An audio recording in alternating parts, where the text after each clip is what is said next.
Hello guys, welcome to my another blog. আজকে যাব গাজলে বই কিনতে, তো সেই কারণে ব্লগটা করা। বাবার কাছ থেকে টাকা চাইলাম, কিন্তু বাবা দিলে ওই 500 টাকা। গাইস, এই 500 টাকা না আমার কাছে অনেক টাকা। আগে তো ছোট্ট ছিল, সব টাকার আগে মাত্র লাগিয়ে দিতাম, বাট এখন ব্যাপারটা আলাদা।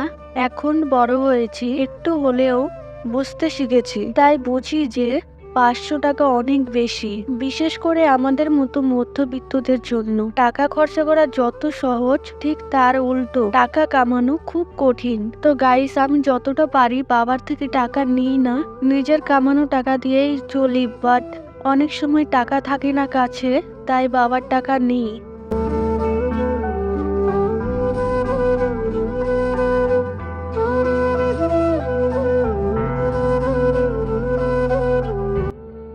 তারপর আমরা সোজা গীতাঞ্জলিতে চলে গেলাম। ওখান থেকে 3টা বই কিনলাম, কিন্তু একটা বই পেলাম না, তাই তপতি ঘরে গেলাম, বাট ওখানেও বই পেলাম না। তারপর আমরা এখান থেকে দুজনে 2টা রোল খেয়ে গৌরীর মাসির বাড়ির দিকে রওনা দিলাম। ওখানে কিছুক্ষণ থেকে আমরা বাড়ির দিকে রওনা দিলাম।